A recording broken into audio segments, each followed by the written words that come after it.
Hello everybody out there in YouTube world. And boy, what a world we are living in now. What is it, man?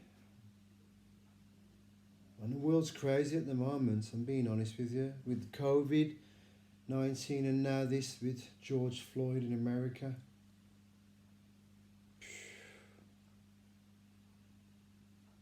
Yeah, I've been wanting to do a video on YouTube about this for a long time, about dealing with racism. And racism not just with black people, but racism with every other colour on the planet. Because you can be racist towards any colour. But the moral of the fact is, Black Lives Matter. Well, of course all lives matter, of course they do.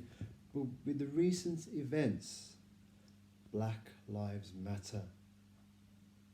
And if I get some comments about saying, well, what about the other lives? I said, yeah, I've just said in this video, of course other lives matter. But you know the most who have suffered for centuries through racism are the black people.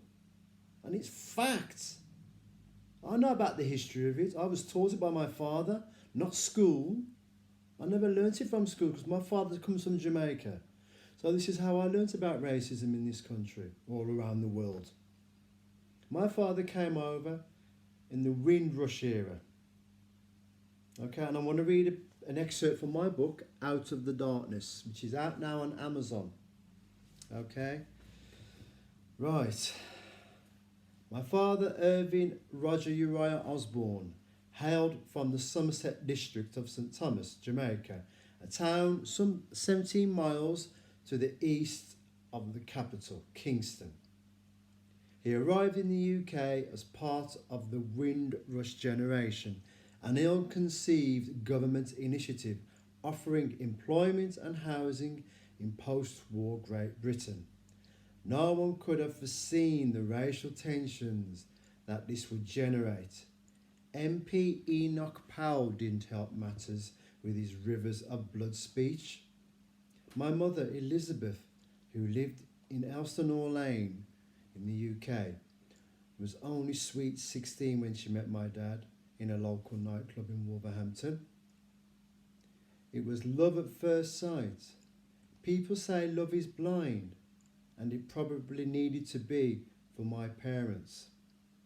Back in the early 1960s, people of colour was still a rarity in Wolverhampton, and to see one arm in arm with a white girl was enough to make people stop and stare. And believe you me, I experienced that as a child growing up, seeing it.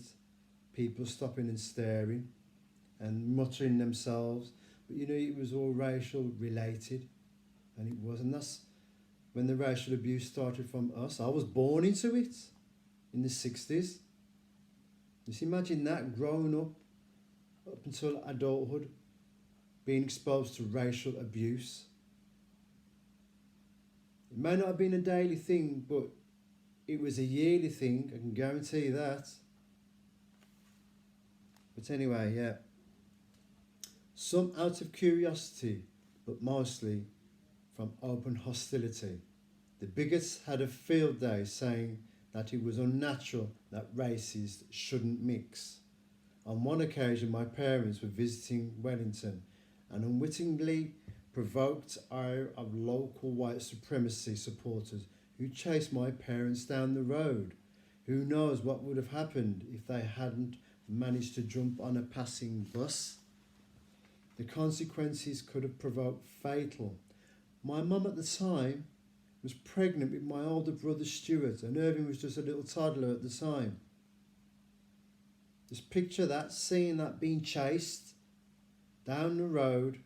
My mum and my father, mum pregnant, almost at full term with Stuart, and my brother Irving just a couple of years old. Just picture that happening, because it did happen.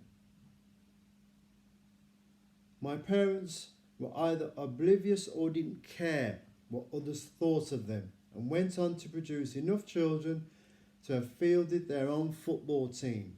The firstborn was Irving, may he rest in peace. He died in 1980 at the age of 17. followed by Stuart, me, Annette, Darren, Marcia, Jason, Wayne, Eugene and Aaron. And we adopted Tina from when she was 12, just to make the family even bigger. Honestly, growing up in a multiracial family back in the 60s and 70s was far from easy, believe you me. It really was. You were neither fish nor fowl. You had a foot in both camps, but not accepted by either. And that's the reality of what it was like back then. You weren't accepted by either. Many were the days that I cried myself to sleep over the bullying I had to endure. It was hard to understand the hostility from outside, which was at odds with the love I experienced at home. A love that has grown stronger and stronger over the years. Sticks and stones may break my bones, but words can never hurt me. Whoever wrote this crap never walked in my shoes. Period. That's in my book, Out of the Darkness. It's on Amazon. Okay? But getting back to Black Lives Matter. White people, when they used to see me and my brothers and sisters as young children, they used to call us blackies. One word I hate as well, niggers, black honky, gollywogs. Even though I'm half white, they used to still call us that. Those words which I hate with a passion. And even black people as well. They used to call us white honky. Yeah, we used to get all that. That's no joke. This is the truth, man. Just imagine being told you come from two backgrounds of life and saying that you shouldn't exist because of having a black father and a white mother. Imagine being told that. And I'm sure there's some of you out there who will respond to this and saying, yes, I've experienced that too. Because even to this very day, 2020, it is still carrying on. It really is. But some of it have been swept under the carpets, and some people are afraid to speak out about it. But enough is enough now. Time has to change now for it, for the better. But how long it's going to take, I don't know. But we've all got to work together to get through this. Every race on this planet, we have to. I know you're still going to get these people, well, I shouldn't work with him because if he's that colour. I shouldn't work with her because she's that colour. No, we are a human race. That's what we are at the end of the day. I cut a white man's skin. I cut an Indian man's skin. I cut a Chinese man's skin. I cut an African man's skin. I cut a Jamaican man's skin. I cut a Puerto Rican man's skin. A Mexican man's skin. A Swedish man's skin. The list goes on. And what colour comes out of that when you cut that colour of skin?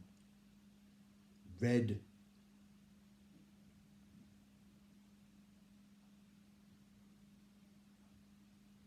It's as simple as that. That colour that's inside our bodies is of the same colour. And that's what makes us the human race.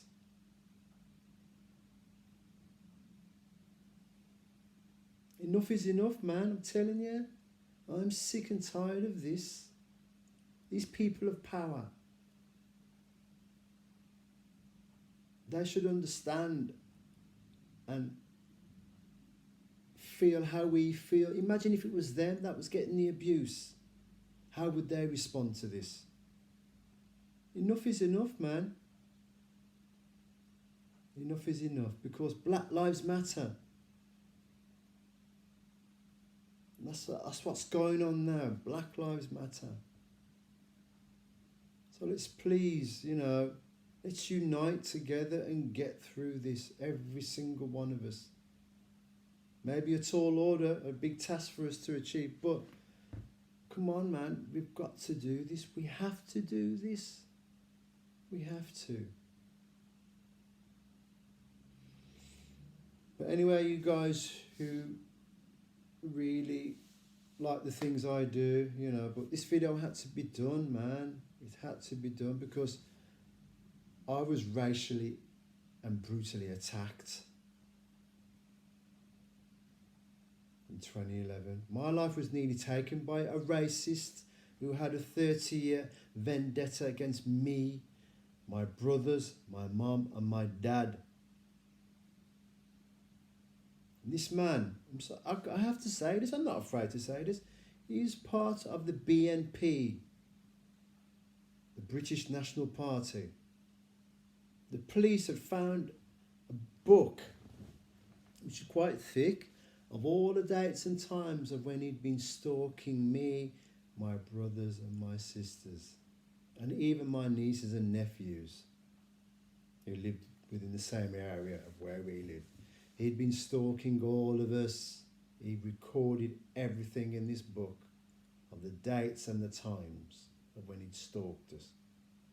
But he was confused because I come from a very big family. So it was very difficult for him to try and single us out at one time. But people said, well, why did he come for me? Because he knew where I worked. Out of all of us in the family, he knew where I worked, because he did a majority of his stalking on me. And that's when he had a meltdown on that day and attacked me on the 16th of March 2011. And I know some people might say, why do you have to keep talking about this? Hang on, this did not happen to them, this happened to me. I'm strong enough now these days, you know. I had post-traumatic stress disorder as a result from the attack, of all the stuff I found out afterwards. Is that what triggered my PTSD? I didn't ask for this to happen. It's because of the colour of my skin.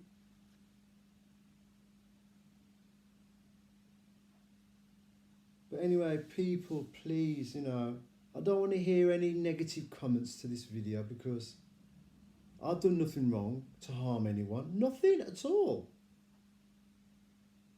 I'm a human being. Pure and simple, I'm a human being. But yeah, at the end of the day, and I keep saying, Black Lives Matter. So for those of you who have been supportive with other things that I've seen in relation to it, man, respect to you, honestly. If I was there to see you now, I'd give you a big hug and say thank you for supporting what is going on now in this world. But anyway, again, thank you. Thank you. I love you all, man. And that's the kind of person I am. I'm a loving and caring person, and I will never ever change being that person. Thank you.